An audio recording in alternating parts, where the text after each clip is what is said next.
चलिए बिस्मिल्लाहिर्रहमानिर्रहीम।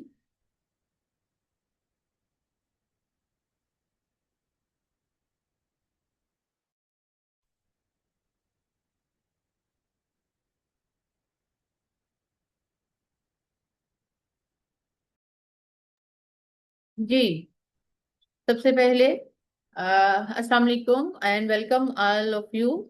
Specially principal जो हैं, दो प्रिंसिपल जिस वक्त मेरे साथ हैं, मिस फरजाना जो कि Memon college of nursing and midwifery की प्रिंसिपल हैं, और मैडम जोहरा जो के प्रिंसिपल हैं Zainab Panjwani college of nurse school of midwifery की। तो you are most welcome here for this session. This is very much important session. तो हमारे लिए ये क्यों इम्पोर्टेंट है, हम इस पे आज जाते हैं। तो do you know about pre conception care? एक छोटा सा क्वेश्चन है, आप में से कोई मुझे बताना पसंद करेगा? यस। इसको जो है हम लोगों ने बहुत इंटरेक्टिव बनाना है। ठीक है। आप लोग जैसे मुझे जवाब देते चले जाओगे, मुझे पता चलता जाएगा, और आप लोगों को मैं और अच्छे तरीके से इसके बारे में समझाती चली जाऊंगी। तो anybody know about pre conception care?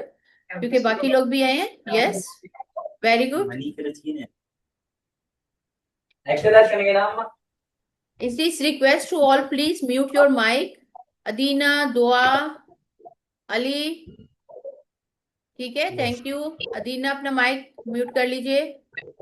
Okay. फिर सुमिया है। ओके, चलें। ओके, चलें। मेरे पास जवाब आ गया है कि प्री कंसेप्शन केयर जो है वो प्रेगनेंसी से पहले की केयर है। अब आज का ओवरऑल गोल क्या है? हमारा ओवरऑल गोल ये है कि हमने स्ट्रेथन करना है मिडवाइफ्स की नॉलेज, स्किल्स और कॉन्फिडेंस को, ताकि वो एविडेंस बेस्ड प्री कंसेप्शन दे सके और काउंसलिंग कर सके। यहाँ पे जो मोस्ट इंपॉर्टेंट बात है वो है evidence based pre conception care. यानी हम जो भी केयर देंगे वो एविडेंस बेस्ड होगी। हर चीज के पीछे लॉजिक होगा, उसके मुताबिक हम स्किल्स प्रोवाइड करेंगे। ओवरऑल हमारे आज के ऑब्जेक्टिव ये हैं कि at the end of this session जो पार्टिसिपेंट्स हैं वो इस काबिल हो जाएंगे कि वो प्री कंसेप्शन केयर को अच्छे से डिफाइन कर सके, और साथ ही इसकी जो सिग्निफिकेंस है, जो इसकी इंपॉर्टेंस है, वो माँ के लिए, बच्चे के लिए, और जो फैमिली के हेल्थ आउटकम्स हैं उसके हवाले से उसको बयान कर सके। फिर दूसरा मोस्ट इंपॉर्टेंट ऑब्जेक्टिव ये है कि we will be able to have a comprehensive preconception health history, and we know how we can conduct a physical assessment, और हम प्रेग्नेंट और प्री कंसेप्शन वाली औरतों में रिस्क स्क्रीनिंग कैसे कर सकते हैं। तीसरा, हम बहुत अच्छी सी क्लाइंट काउंसलिंग कर सकते हैं न्यूट्रिशन के ऊपर, जो है life style modification, chronic diseases management और इम्यूनाइजेशन स्टेटस पे कंसेप्शन से पहले। याद रहे, कंसेप्शन से पहले।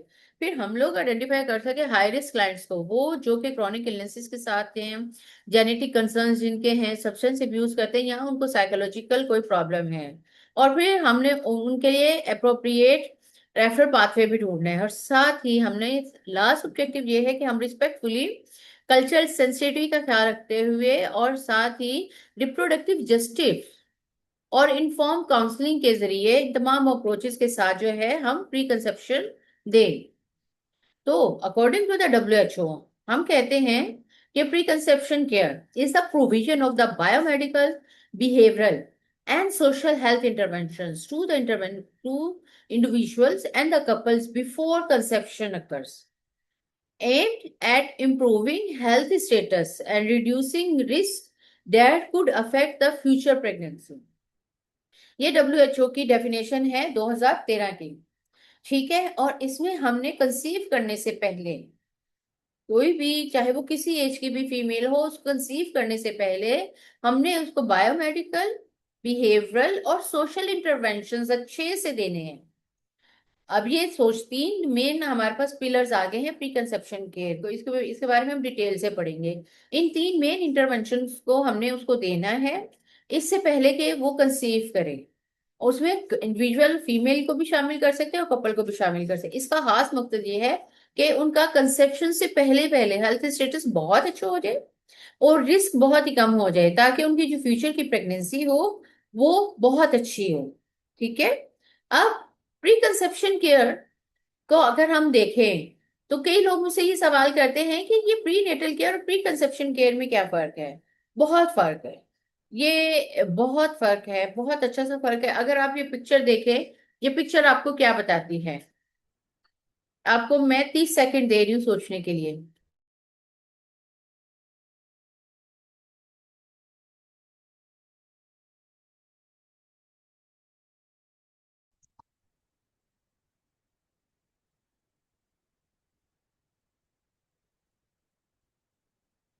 जी जनाब, प्री कंसेप्शन केयर क्या है और प्री नेटल केयर क्या है, इनमें कोई फर्क बताएगा मुझे? हमारे पास लिखा हुआ प्री भी है। कंसेप्शन। केयर जो प्री है वो कंसेप्शन मैम। हम्म, एक proactive and risk reducing care होती है जो कि प्रेगनेंसी होने से पहले दी जाती है। प्री कंसेप्शन क्या क्या है? जो प्रेगनेंसी होने से पहले दी जाती है, यानी अभी कंसीव नहीं किया, उससे पहले जो भी केयर दी जाएगी वो प्री कंसेप्शन केयर कहलाएगी। जबकि प्री नेटल केयर क्या है? नेटल का मतलब ही प्रेगनेंसी है ना। तो जो प्रेगनेंसी होने के बाद दी जाएगी उस, और सॉरी, नेटल का मतलब ये है डिलीवरी, तो जो डिलीवरी से पहले दी जाएगी वो प्री नेटल कहलाती है। जो डिलीवरी के बाद केयर दी जाती है वो पोस्ट नेटल कहलाती है। तो इसका मतलब ये है कि डिलीवरी से पहले वो एंटीनेटल या प्री नेटल कहलाएगी, और इससे भी पहले, कंसीव होने से पहले जो केयर दी जाएगी उसे प्री कंसेप्शन केयर कहेंगे। ठीक केयर कहते हैं। और ये प्रोएक्टिव अप्रोच होती है, इसमें रिस्क हम लोग रिड्यूस कर देते हैं, और प्रेगनेंसी होने से पहले दी जाती है। Agree? It is clear to all? Please raise your hand और थंब अप करो ताकि पता चले। फिर हम आगे चलते हैं। यस, शाबाश, ठीक है, ओके, जबरदस्त। सना ने हाथ रेज कर दिया है। Yes, thank you Sana. Mehak, thank you. Now, before going to the before going to pre conception care, thank you आप लोगों का। आप लोगों की इस तरह करने से मुझे बहुत हौसला अफजाई मिलती है, बहुत शुक्रिया। प्री कंसेप्शन केयर से भी पहले अभी मैं आपको बहुत इंपॉर्टेंट कंसेप्ट समझा रही हूँ, that is reproductive life span concept. इसको भी आज आप लोग समझ लें। Pre reproductive life span concept क्या होता है?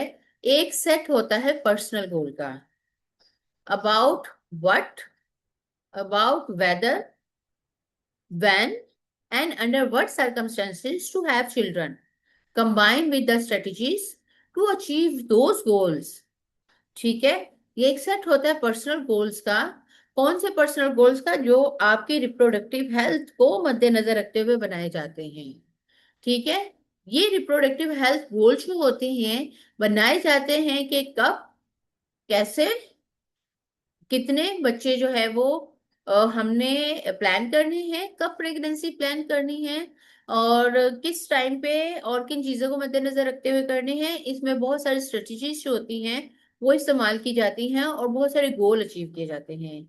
ये इंडिविजुअलाइज होती है, फ्लेक्सिबल होती है, और इसके जब इसको बना लेते हैं तो इसको दोबारा हम रिविजिट भी करते हैं। ठीक है? और टाइम टू टाइम इसको चेंज भी कर सकते हैं। अगर आप पिक्चर देखें तो ये पिक्चर आपको बहुत इंपॉर्टेंट बात बताती है। सबसे पहले एरो का निशान है ऊपर जहां पे लिखा है pre conception care and pregnancy. ठीक है? उसके साथ ही एक आउटर साइकिल है। ये आउटर साइकिल जो है, इसमें आपके पास अडल्टहुड, एजिंग, न्यूनेटल, इन्फेंसी, फिर प्री स्कूल, और फिर स्कूल एंड एडोलेसेंट आ रहा है। उससे अंदर की तरफ आपके पास आ रहा है रिप्रोडक्टिव ईयर्स, और उसमें जो है वो दो अडल्ट खड़े हुए हैं। अगर नीचे आप साइकिल के नीचे आ जाए तो लिखा हुआ है during adolescent and before pregnancy, then birth, postpartum, newborn, maternal, infancy. ये मुख्तलिफ कलर जो हैं, ये मुख्तलिफ जो हैं रिप्रोडक्टिव हेल्थ ईयर्स को शो कर रहे हैं। जैसे मिसाल के तौर पर, अच्छा, यहाँ पर मेरा एक क्वेश्चन है। आप इस ये जो पिक्चर है इसको देख के क्या समझ में आता है? What do you understand by this? Yes,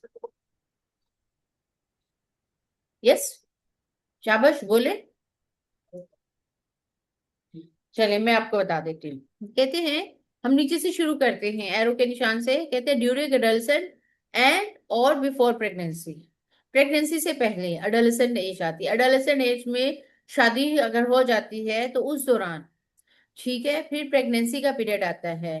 pregnancy के बाद फिर बर्थ का पीरियड आता है। बर्थ के बाद फिर पोस्टपार्टम और साथ ही न्यू बॉर्न का पीरियड आ जाता है। पोस्टपार्टम के बाद ही साथ ही मेटरनल हेल्थ को हम लोग लीड करते हैं, और न्यू बॉर्न जो होता है वो इन्फेंसी को लीड करता है, और उसके बाद चाइल्डहुड को लीड करता है।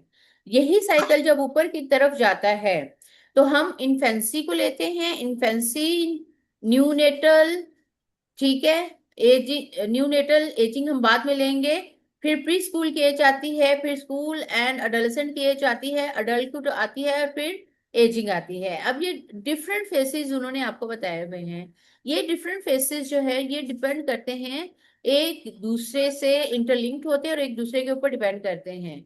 यहाँ पर अगर आप देखें, जो मेन चीज बताने की कोशिश की गई है वो ये है कि प्री कंसेप्शन केयर और प्रेगनेंसी सबसे अबव है, जिसको सबसे पहले फोकस करना चाहिए। क्यों फोकस करना चाहिए, इस कंसेप्ट को हम लोग आगे और देखते हैं। प्री कंसेप्शन केयर में हमारे पास जो सबसे मोस्ट इंपॉर्टेंट 5 फेज आ जाते हैं, जो कि एक्सप्लेन करते हैं कि हमारे पास प्री कंसेप्शन के 5 फेज, जो कि पिछली पिक्चर्स को भी एक्सप्लेन करेंगे यहाँ पर, क्या है। सबसे पहले ask, number 2 advice, number 3 assess, number 4 assist and number 5 arrange.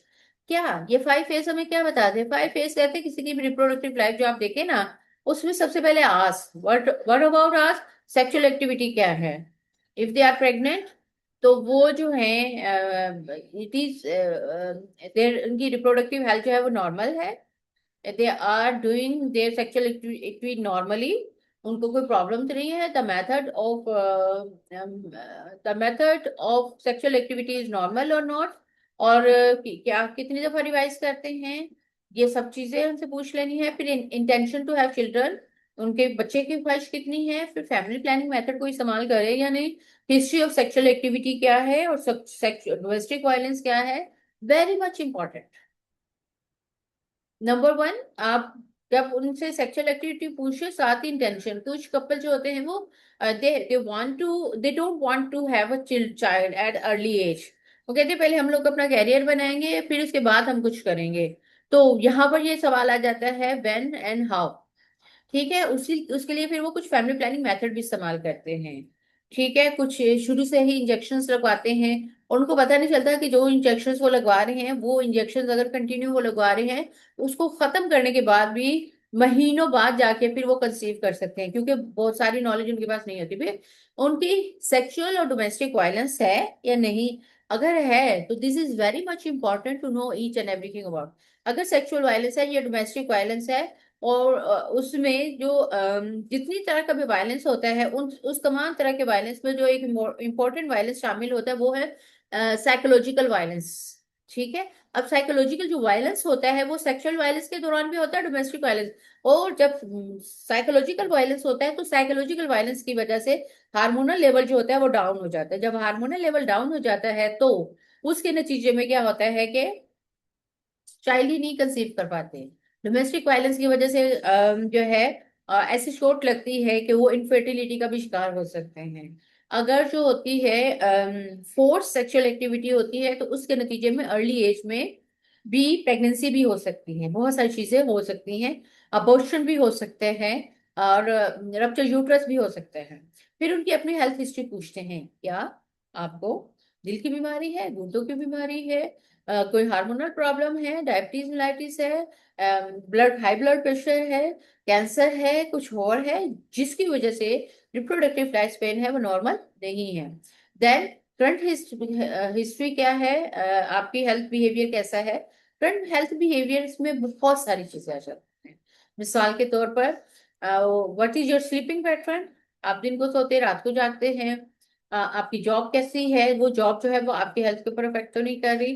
फिर उसके साथ साथ जो है वो आपके खाना पीना कैसे है, डिहाइड्रेशन का शिकार तो नहीं है, बहुत ज्यादा बाहर की चीजें तो नहीं खाते। ये सारी चीजें मिल के जो है वो उनकी रिप्रोडक्टिव लाइफ के ऊपर बहुत ज्यादा असर करती हैं, ठीक है। जैसे बहुत पीसीओस डेवलप हो जाते हैं, ठीक है। और आजकल तो इनफर्टिलिटी बहुत ज्यादा हो रही है।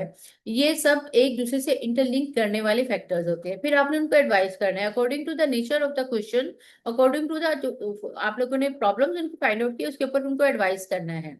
एडवाइस करने के साथ साथ फिर दोबारा जब उनके साथ मुलाकात होगी, फिर आपने असेस करना है जो प्रॉब्लम उन्होंने बताई थी उसके हिसाब से जो आपने एडवाइस की थी वो उन्होंने खत्म भी की है या नहीं है। फिर आखिर में उनको असिस्ट करना है कि नॉर्मल जो चीजें हैं उनको कैसे वो अडॉप्ट करें, हैं जो हार्मफुल प्रैक्टिसेस है उनको कैसे खत्म करें। और अरेंज करना है उनके लिए बहुत सारी चीजें जो कि उनके नॉर्मल रिप्रोडक्टिव लाइफ स्पेन को मेंटेन रखने में हेल्प करें। यहाँ पे किसी का कोई क्वेश्चन है तो प्लीज जरूर बताएं। Yes, do you have any question here right now? Okay, नहीं है तो हम आगे चलते हैं। ये रिप्रोडक्टिव लाइफ, ये जो 5 A's हैं, we can ask from our self also. ठीक है ना, कि ये जो रिप्रोडक्टिव हेल्थ में एस हम क्लाइंट से पूछते हैं, हमेशा याद रखिएगा। ये हम अपने पास से भी हमें ये क्वेश्चन आने चाहिए।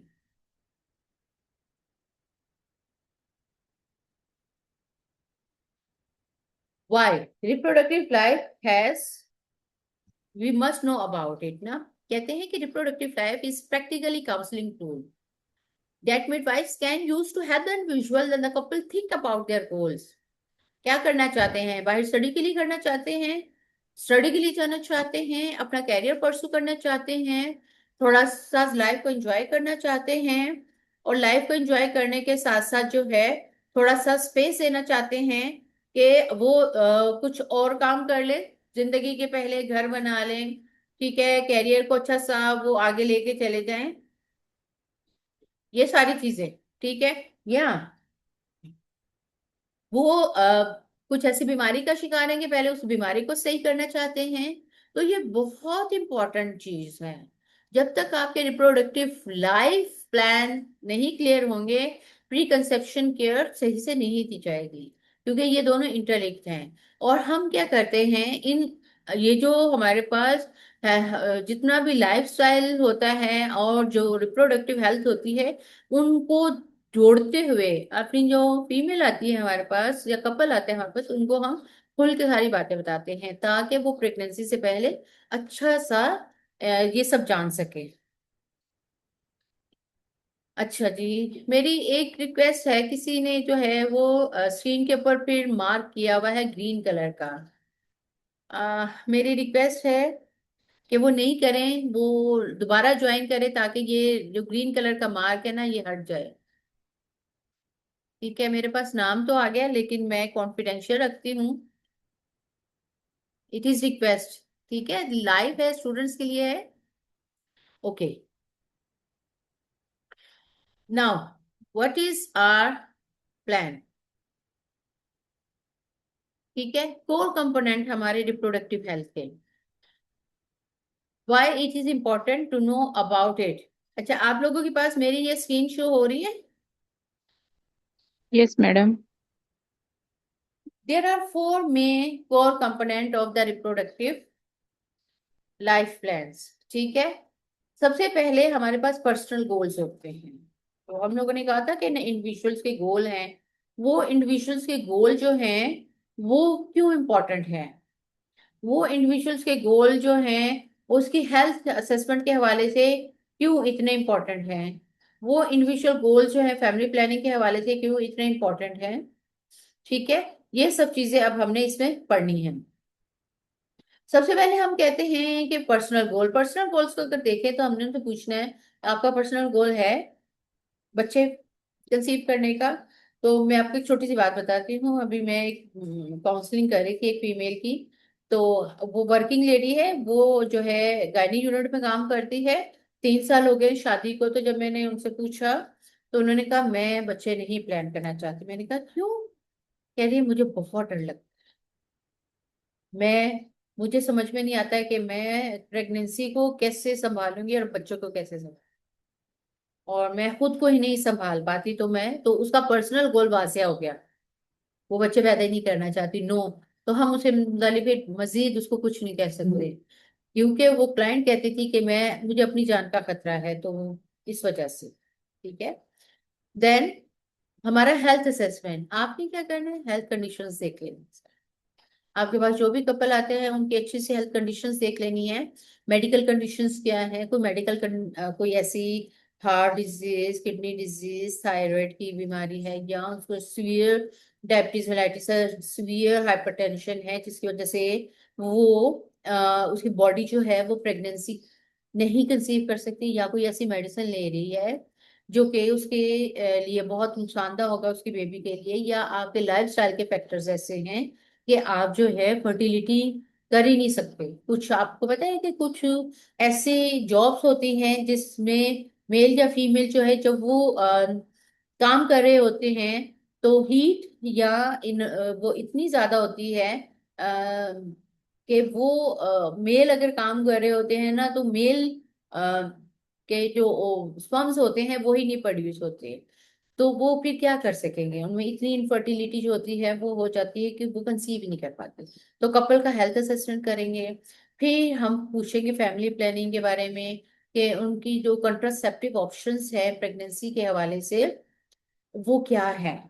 क्या वो कंसीव करना चाहते हैं, अगर करना चाहते हैं तो कब, और फैमिली प्लानिंग का जो मेथड इस्तेमाल कर रहे हैं, या और करना चाहते हैं या चेंज करना चाहते हैं, सब उसके बारे में डिस्कस करेंगे। फिर education, career, financial stability, relationship readiness, social support, ये सारी चीजें भी आपने उनसे डिस्कस करनी। और पर्सनल जो और प्लान्स है मिडवाइफ के, ने उनसे अच्छे से पूछना है कि कौन से आपके और प्लान्स है जिसको आप अच्छे से मेरे साथ डिस्कस करें, ताकि उस हिसाब से जो है हम आपको जो है एक अच्छा मशवरा दे सकते हैं। ठीक है। मिडवाइफ जो है जब उनके साथ मिल के ये डिस्कशन करती है, तो वो बहुत सारी चीजें डिस्कस करते हैं। तो एक अच्छी मिडवाइफ जो होती है वो उन्हीं ऑप्शन में से उनकी जरूरत के मुताबिक ऑप्शन जो है वो चूज करके उनको बता देती है। ठीक है। तो ये क्या है, कोर कंपोनेंट है। जब भी आप किसी से कपल से मिलते हैं और उनसे पूछते हैं उनकी रिप्रोडक्टिव लाइफ प्लान के बारे में पूछते हैं सब, तो ये 5 मेन एरियाज हैं जिनके बारे में आप उनसे पूछेंगे: personal goal, health assessment, family planning, life circumstances और ऑनगोइंग रिव्यू। ये सब चीजों को देखते हुए फिर आप उनका एक पर्सनल डिसीजन प्लान करते हैं, और उस पर्सनल डिसीजन को फिर आप आगे कैरी आउट करते हैं। नेक्स्ट, रिप्रोडक्टिव प्लान अगर हम लोग बनाते हैं, तो इस कंसेप्ट का मिडवाइफ और कम्युनिटी को क्या फायदा होता है। ठीक है। तो मोस्ट इम्पोर्टेंट जो फायदा होता है वो ये होता है कि एक मिडवाइफ जो होती है वो क्लाइंट के साथ मिलकर एक इन्फॉर्म डिसीजन मेकिंग करती है कि बच्चों के बारे में कब कैसे आपको प्लान करना चाहिए।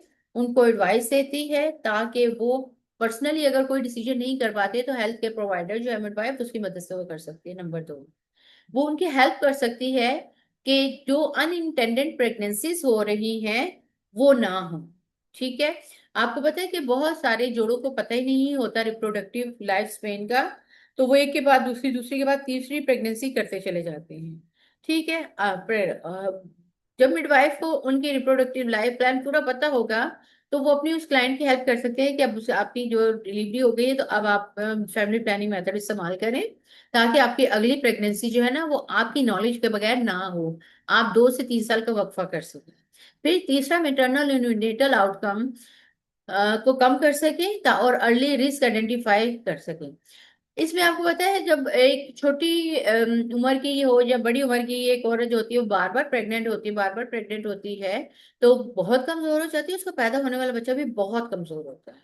अगर उसको प्लान करके वक्फे से हम उसको हेल्प करें तो माँ की जान भी बहुत बच जाएगी, अच्छी हो जाएगी उसकी सेहत और बेबी की भी। उसके साथ साथ जो मिडवाइफ का रोल है ना, वो हेल्थ एजुकेटर के तौर पर कम्युनिटी में बहुत अच्छा हो जाएगा। मैंने कैसी ऐसी मिडवाइफ्स देखी हैं जिनका एतमाद जो है वो कम्युनिटी में बहुत ज्यादा है। ठीक है। जी जनाब, ये हमारे पास आ गया सबसे most important part, pre conception care के 3 पिलर्स। आप इसके लिए रेडी हो जाइएगा कि मैं आपको जो हूँ इसके हवाले से मैं आपसे एक छोटी सी एक्सरसाइज भी होगी। आपको मैं 1 मिनट देती हूँ इस मॉड्यूल को समझे।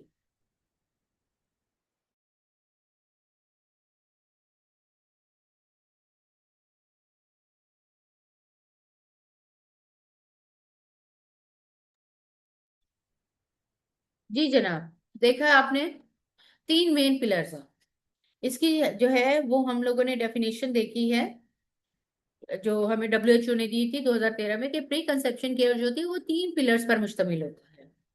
Number one, biomedical intervention. Number two, social intervention. Number three, behaviour. Biomedical का मतलब ये है कि जिसमें आपके ऐसे इंटरवेंशन शामिल होते हैं जो कि आपकी रिप्रोडक्टिव हेल्थ को सारा असेस करेगी, जिसमें स्क्रीनिंग आ जाती है, ट्रीटमेंट आ जाती है, और सप्लीमेंटेशन आ जाती है। इसको जो है हम थोड़ा सा डिस्कस भी करते हैं। जैसे मिसाल के तौर पर हम लोग बात करते हैं अडोलेसेंट की। ठीक है, प्री कंसेप्शन पेयर में आपके पास ज्यादातर जो आ जाते हैं वो अडोलेसेंट आ जाते हैं, और अडोलेसेंट में भी बाज औकात जो है वो अर्ली चाइल्ड मैरिजेस की फीमेल आ जाती हैं।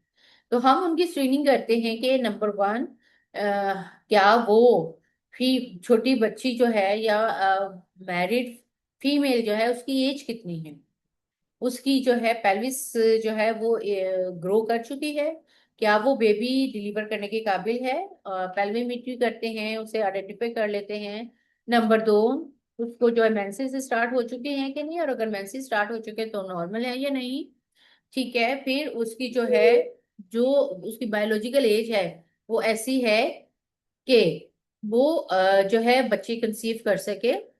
ठीक, बाजू का जो होता है उनको कोई ऐसी बीमारी होती है जिसकी ट्रीटमेंट किए बगैर वो आगे कंसीव नहीं कर पाती। मिसाल के तौर पर क्या, छोटी बच्ची है, जल्दी शादी होगी, तो जो पार्टनर है उससे उसको STI मिल गई ना, सेक्सुअल ट्रांसमिटेड इन्फेक्शन मिल गई, जो कि अक्सर हमारे कंट्री के मुख्तलिफ इलाकों में अभी हो चुके हैं। उस STI की वजह से है वो कंसीव ही नहीं कर पा रही। तो जब वो हमारे पास प्री कंसेप्शन में आती है तो हम उसकी स्क्रीनिंग करती हैं, उसका पेप स्मेयर करवाते हैं। ठीक है, और उसके ब्लड टेस्ट करवाते हैं, उसके बायोमेडिकल मार्कर्स करवाते हैं, जिसकी वजह से जो है हम उसको देख सकते हैं कि नॉर्मली वो उसकी जो जितनी भी हार्मोनल लेवल है, जितना उसकी बॉडी का इम्यून सिस्टम है, जितने उसकी बॉडी का हार्मोनल लेवल है वो बिल्कुल सही है या नहीं। वहीं पे उसका जो है अल्ट्रासाउंड भी होता है, सिटी स्कैन भी होता है। तो इन तमाम टेस्ट से हमें पता चलता है कि ये बच्ची जो है ये STI का शिकार है या पेल्विक इन्फ्लामेटरी डिजीज का शिकार है, और उस वजह से उसकी जितने भी ऑर्गन्स है रिप्रोडक्टिव सिस्टम के, वो सारे के सारे इतने इन्फ्लेम्ड हैं कि जब तक उनका सही तरीके से इलाज नहीं करवाया जाएगा वो प्रेग्नेंट नहीं हो सकती। अब वो हमारे पास आ गई तो हमें पता चल गया, बहुत सारी औरतें नहीं चाहती और वो सालों तक बांझ रहती हैं। क्यों? इसलिए कि वो प्री कंसेप्शन में आई ही नहीं है, वो उस पीरियड में आती ही नहीं है। वो बस कहती हैं अल्लाह ताला ने हमें, ये अल्लाह ताला की तरफ से है। हालांकि अल्लाह ताला ने कहा है कि आप जाएं, जाके अपना इलाज करवाएं। ठीक है, इसी तरह बहुत सारी औरतें जो होती हैं जब प्री कंसेप्शन में हमारे पास आती है तो वो सीवियर अनीमिक होती हैं। इतनी अनीमिक होती हैं कि उनके जो मेजर ऑर्गन होते हैं उनको ही ब्लड सप्लाई नहीं हो रही होती। जब उनको ही ब्लड सप्लाई नहीं हो रही तो फिर बाकी जिस्मानी काम कैसे हो सकेंगे। तो उनका अनीमिया दूर किया जाता है। उनका जो है, अच्छा, अनीमिया सिर्फ आयरन डेफिशिएंसी से नहीं होता, अनीमिया बहुत सारी चीजों से होता है। एक आयरन डेफिशिएंसी अनीमिया अगर होता है, उसके पीछे लातादाद और फैक्टर्स भी होते हैं। विटामिन B12 की कमी हो सकती है, फेरेटिन की कमी हो सकती है, आयरन जो जोड़ने वाला फैक्टर है उसकी कमी हो सकती है, बहुत आयरन जो प्रोड्यूस करने वाला ऑर्गन है उसकी कमी हो सकती है, आयरन स्टोरेज की कमी हो सकती है। और इसके अलावा और उसकी ऐसी आदत हो सकती है जिस वजह से आयरन जो है वो सही एब्जॉर्ब भी नहीं पाता, हो सकता है उसको अल्सर हो जाए। यानी बेशुमार ऐसी चीजें हैं जो हमें इस जगह पे जब वो प्री कंसेप्शन में हमारे पास आती है तो हम इन्वेस्टिगेट करते हैं और हमें पता चलते हैं कि ये फीमेल जो है वो ये इस वजह से प्रेग्नेंट नहीं हो रही कि इसका कोई ना कोई मसला है, PID है इसको, या STI है इसको, या सीवियर अनीमिक है, या इसको सिकल सेल अनीमिया है, बहुत सारी चीजें। ठीक है, फिर हमारे पास एक और सोशल इंटरवेंशन आ जाते हैं। ठीक है, सोशल इंटरवेंशन में हम क्या देखते हैं? यस, वेरी गुड, समिया ने कहा है हर्पीज वायरस हो जाता है, HIV, हेपेटाइटिस C हो जाता है, बिल्कुल ठीक है आपने कहा, सही। फिर सोशल इंटरवेंशन में क्या होता है कि हमारे पास जो होता है ऐसी औरतें आती हैं जिनके पास एम्पावरमेंट ही नहीं होती, कि वो कब जो है वो बच्चे पैदा करें और कब बच्चे पैदा ना करें। कई औरतें ऐसी होती हैं जिनके हस्बैंड बाहर काम कर रहे होते हैं, तो सालों नहीं आते, जब सालों नहीं आते तो फिर बच्चे कैसे पैदा होंगे। ठीक है, नंबर वन। नंबर टू, वो अपनी जो रिप्रोडक्टिव हेल्थ है उसको कैसे मेंटेन रख सकेंगी।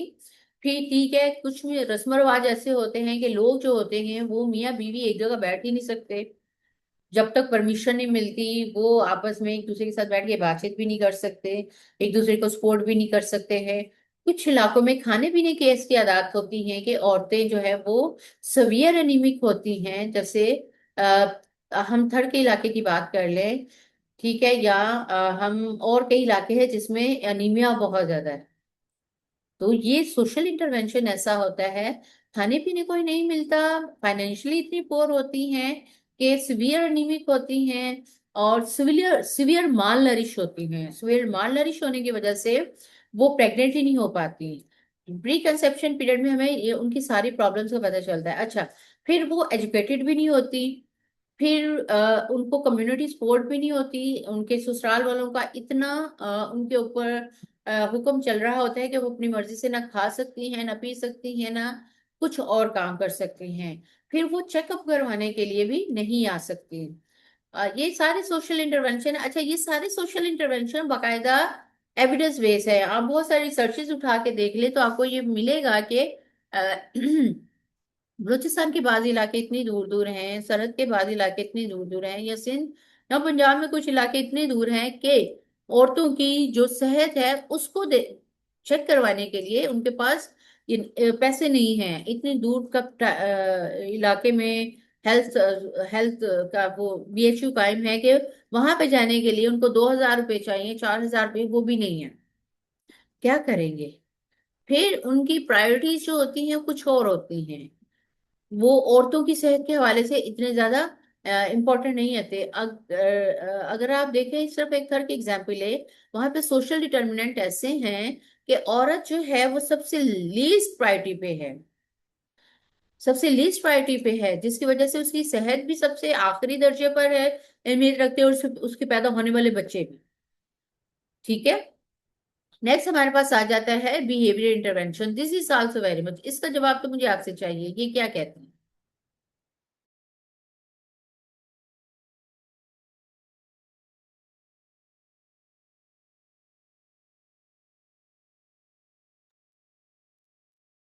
जी जनाब, बिहेवियरल इंटरवेंशन में क्या आता है, कोई बताएगा मुझे। यस।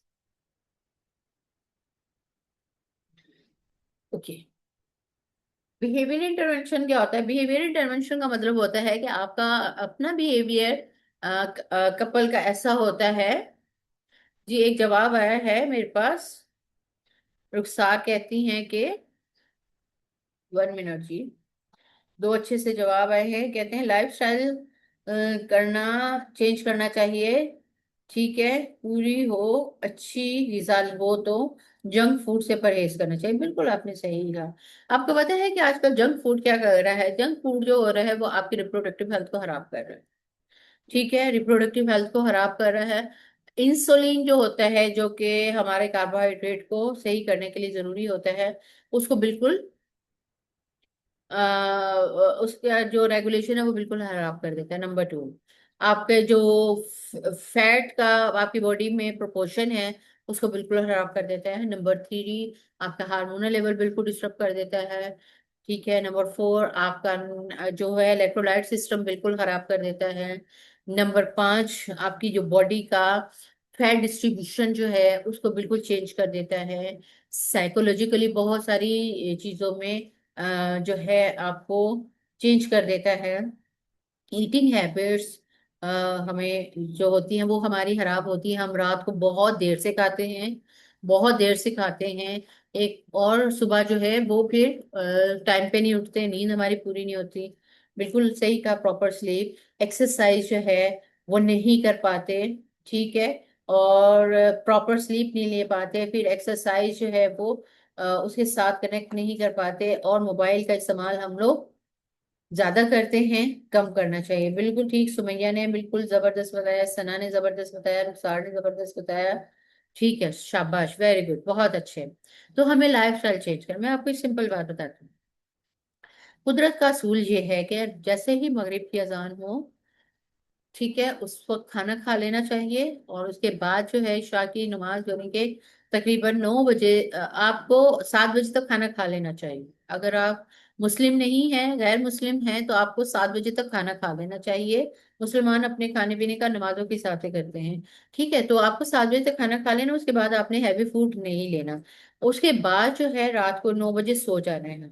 जब रात को 9 बजे सोते हैं तो आपका शुगर लेवल, आपका फैट लेवल, आपका जो है जितने भी हार्मोनल लेवल, जो कि फैटी एसिड्स के साथ भी रिलेट होते हैं, आपका मेलाटोनिन, ठीक है, और आपके जितने भी बॉडी के केमिकल्स हैं, वो सारे करेक्शन की तरफ चले जाते हैं। आपकी बॉडी जो होती है रिपेयर हो रही होती है। जो टूट फूट होती है, जो इंसुलिन सही नहीं बन रही होती, जो फैट सही से स्टोर नहीं हो रही होती, जो सही से रेड ब्लड सेल्स नहीं बन, वो सारी सही से काम करना शुरू करते हैं। उन बॉडी को भी रेस्ट की जरूरत होती है ताकि उसकी रिपेयरमेंट हो सके। जब हम शादी के बाद सही तरीके से काम नहीं करते, ऊपर से हार्मोनल लेवल भी चेंज होता है, तो ये सारी रिपेयरमेंट जो है ये रुक जाती है। ये सारी रिपेयरमेंट जो रुक जाती है तो उसका असर जो है वो डायरेक्टली हमारे जो रिप्रोडक्टिव सिस्टम होता है, जो हमारा हार्मोनल सिस्टम होता है, उसके ऊपर पड़ता है। ठीक है, कल हमारा ये टॉपिक है, इसको हम लोगों ने रिलेट करके पढ़ना है। पैथोफिजियोलॉजी आप समझ सकते हैं कि हमने इसकी पढ़नी है। ठीक है, तो ये सारी चीजें जो होती हैं हमारे अपने बिहेवियर की वजह से होती हैं। ठीक, अगर इसको हम ठीक करेंगे तो हमारा रिस्क जो है ये कम हो जाएगा। अच्छा जी, ये वाला सेशन यहाँ पर कुछ जूम का टेक्निकल इशू, यहीं पे स्टॉप करके आपने इसी लिंक पे दोबारा ज्वाइन करना है। तो हमारा जो रिमेनिंग सेशन है वो इसी से आगे कंटिन्यू होगा। ठीक है जी। तो ये अभी खुद ब खुद बंद हो जाएगा, आपने दोबारा इसी के ऊपर रीज्वाइन करना है। एंड शाबाश जिन लोगों ने यहाँ तक किया है। अगला सेशन हमारा जो अगला इसका रिमेनिंग सेशन है आज का, वो भी बहुत इंपॉर्टेंट